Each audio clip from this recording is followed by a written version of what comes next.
क्या इनको भी मुआवजा दिया जाएगा? क्या इनको भी पैसे दिए जाएंगे? सानेहा गुल प्लाजा कारोबार मुतासिर, ताजिर फट पड़े, बंद रास्ते खोलने और कारोबारी सरगर्मियां करने का मुतालबा कर दिया। रास्ता खुलेगा तो हमारा कुछ चलेगा, नहीं तो हम भी इन जैसे ही हो जाएंगे। आगे रमज़ान सर पे खड़ा है, उसकी तैयारी भी करनी है। ये बताइएगा, यहाँ पर जो कारोबार है वो बिल्कुल ठप हो चुका है, कारोबार खोलने की इजाज़त नहीं जा रही है। आप बतौर शहरी क्या कैसे देख रहे हैं कि कारोबार को अब खोल देना चाहिए? 13वां रोज़ है, आगे प्लाजा भी बंद है, यहाँ पर दुकानें भी 1-2 दिन ही हुआ खुली हैं, काफ़ी टाइम से बंद थी, ये भी तो एक नुकसान हो रहा है। इसको आप कैसे देख रहे हैं? नहीं, बिल्कुल कारोबार तो देखे इंसान के वैसे महंगाई इतनी ज़्यादा है कि लोग एक दिन अगर ना खोले तो जाहिर सी बात घर में नुकसान ही हर तरह के नुकसान है। तो वैसे इदारों वालों को तो पूरी चाहिए कि इनके कारोबार खोल देना चाहिए, इजाज़त देनी चाहिए, ताकि तो जो लोग मुतासिर हुए तो वो दोबारा अपना कारोबार खोल के अपना रोज़गार दोबारा शुरू कर सके। ये बताएं, कारोबार भी ठप हो चुका है, सानिया तो हो गया होना था, आज 13 दिन हो गए। 13 दिन हो गए, 13 दिन से हम बैठे हैं भाई। कल मैंने शटर ऊपर किया था, मगर यहाँ कस्टमर कोई भी आना ना, ये रास्ते भी बंद था, ये भी रास्ता बंद था, और दुकान के आगे सारे जनरेटर पड़े हुए हैं। तो अगर रास्ता खुलेगा तो हमारा कुछ चलेगा, नहीं तो हम भी इन जैसे ही हो जाएंगे मेरा भाई।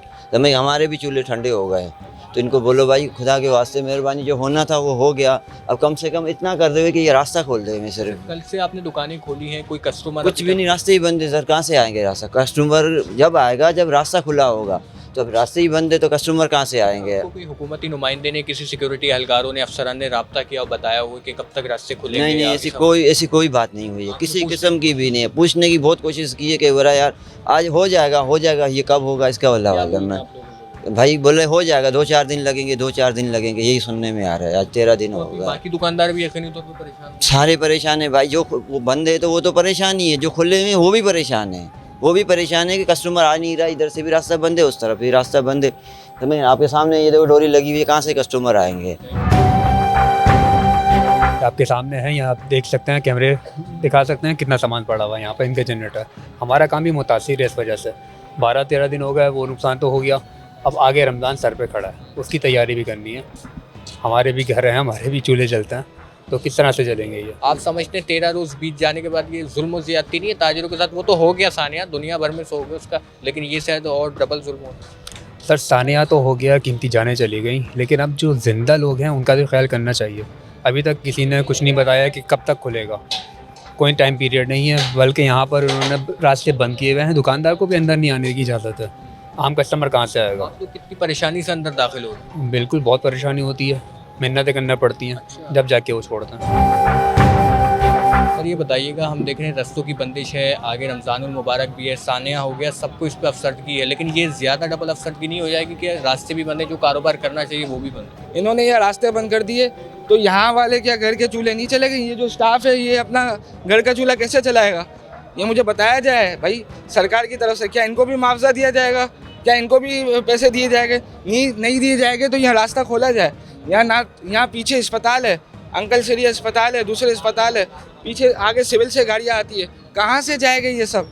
किधर जाएंगे ये सारे? सरकार से हमारी रिक्वेस्ट है ये रास्ता फिलफौर खोला जाए।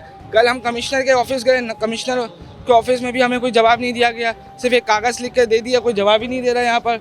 या तो यहाँ हम जलाओ घेराव करें, दूसरा ये जनरेटर खुले हुए, ये एक और हादसे का ये इंतज़ार कर रहे हैं कि एक और हादसा हो, या लाइन से जनरेटर है, ये एक और हादसे का इंतज़ार करें। बड़ी मेहरबानी होगी ये रास्ता खोला जाए। अच्छा, अभी तक आपकी कोई आला हुकाम से रब्ता हुआ, कुछ बताया गया?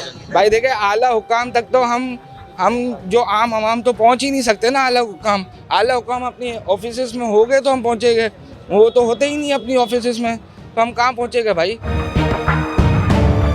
जब हमें रास्ता नहीं मिलेगा आने जाने का, हम लोग क्या कर सकते हैं यहाँ पे? तो हमारी तो यही अपील है सबसे, गवर्नमेंट से भी, जो भी हैं, आप जो यहाँ पे मलबे के नीचे हैं उनकी कोशिश करें उनको निकालने की।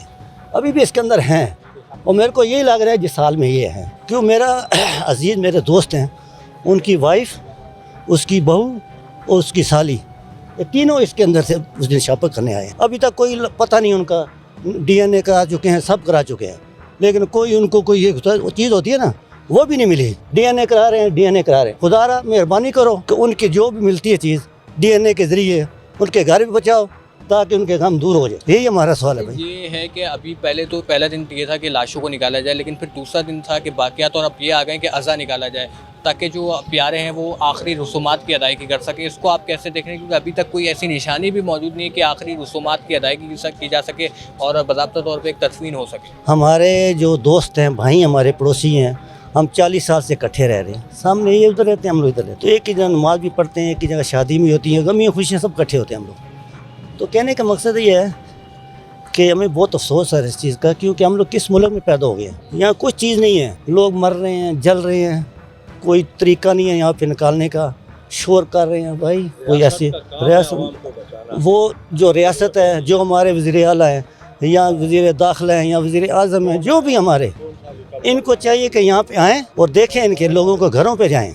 आपसे हमारा यही अपील है कि मेहरबानी होगी आपकी सबकी, जितने भी गवर्नमेंट के आला अफसरान हैं, लोगों को घरों पे जाएँ और उनको देखें, उनके हालात देखें, उनसे समझौता करें, उनको तसल्ली दें ताकि उनका गम में थोड़े शरीक हो जाए। हम खुद जो है दुकानदार हैं, हम बेसमेंट में हमारी दुकान है और हम यहाँ पे आ रहे हैं कि हमें पता लगा था कि कुछ चीज़ें नीचे सेफ़ हैं, लेकिन हमें यहाँ नीचे जाने नहीं दे रहे बिल्कुल भी। मैं ये चाह रहा हूँ कि मैं अपील करता हूँ गवर्नमेंट से कि भाई आप हमें सिक्योरिटी के साथ नीचे लेके जाएं, हमें एक तसल्ली हो जाएगी, हमें अपनी दुकान देख लेंगे। तो अगर वो जल गई है तो हमें जब भी तसल्ली हो सकती है कि भाई जल गई है, नहीं तो कुछ सेफ है, जो हमारी ज़रूरी चीज़ें, कागजात हैं, लैपटॉप्स वगैरह हैं, जो हमारा लेन देन जिनसे चल रहा था, वो कम से कम हम निकाल सकें ताकि हमारे को कुछ रिकवरी हो सके हमारी। कारोबार के हवाले से कुछ आपने प्लान किया हो, कोई ऑनलाइन बिजनेस? क्योंकि अभी तो देख रहे हैं आप जी, उस तरह की सिचुएशन नहीं है कि यहाँ पर दुकान पे बैठकर कारोबार किया जाए। अभी आपको कोई हतमी प्लान आगे का क्या है, क्योंकि आगे ईद उल फितर भी है, फिर ईद उल अज़हा भी और रमज़ानुल मुबारक। देखिए हमारा जो ना टोटल जो जमा पूंजी थी वो इसी दुकान में थी, सब कुछ इसी में था, हमने इसी से कमाया, इसी में रखते गए, इसी को हम लगाते गए। और हमारे सीज़न था, हमने बोला चलो सीज़न में कमाएंगे इंशाल्लाह ताला। कुछ जो पुराने पिछले ऐसे भी सीज़न गुजरे, ऐसे भी दिन गुजरे हैं कि बिस्मिल्लाह होती थी पूरे दिन में, ठीक है। तो हम जो ना बहुत ज़्यादा परेशान हैं यहाँ पे, और दुकानदार सारे परेशान हैं। और गवर्नमेंट ने जो हमें लाइनों में लगा दिया है कि आप नादरा जाएं, ये करें, वो करें, वेरिफिकेशन करें। तो वेरिफिकेशन तो आप मार्केट की कमेटी से आप मालूमात करें कि भाई ये फॉर्म भर के दिया है, ये दुकान नंबर है, ये दुकान का मालिक है, इसकी दुकान में ये माल था, इतने का माल होगा या नहीं हो। आपको सारी अच्छी सबसे बेहतरीन वेरिफिकेशन तो उनसे मिलेगी, नादरा वालों से, इनसे उनसे ये करने। हम इन्हीं चक्कर में हम वैसे ही परेशान हैं, हमारा सीज़न ख़राब हो गया, हमारे कारोबार ख़राब हो गए। लोग यकीन करें रो रहे हैं, जो कारोबारी हजरात हैं वो रो रहे हैं। और जो अभी फैमिली आई हुई थी, वो उनके प्यारे मिसिंग है अंदर, और वो उनको देख के तो हम अपनी हालत वो हो जाती है कि यार हमसे ज़्यादा तकलीफ़ तो में तो ये ज़्यादा है। जैसे वो जो अंदर रेस्क्यू टीमें गई थी, उन्होंने अभी तक कुछ ला के नहीं दिया। कई लोगों को उन्होंने पैसे और देकर चीज़ें लाई, आपका कुछ नहीं मिला? बेसमेंट से कोई और चीज़ें मिली हों, पैसे, डॉक्यूमेंट्स वगैरह? लेकिन बेसमेंट तो तकरीबन 4-5 दिन तक तो ये बताते रहे बेसमेंट सेफ़ है। 5वें-6ठे दिन जाके बताया कि बेसमेंट जल गया है। और ऊपर के रेस्क्यू चल रहा था, नीचे का रेस्क्यू जो है वो 6-7वें दिन के बाद रेस्क्यू हुआ, क्योंकि नीचे आग की तपिश, धुआं बहुत ज़्यादा जमा हो गया था, जिसकी वजह से नीचे रेस्क्यू का काम नहीं चल रहा था। 7वें-8वें दिन कुछ रेस्क्यू का काम हुआ है नीचे, अब नॉर्मल हुआ है, लेकिन उसके बाद इन्होंने सील कर दिया। तो हम खुद ये चाह रहे हैं कि हम अंदर जाएँ और हमारा लैपटॉप है, कागजात है, हम सिर्फ वो निकाल सकें।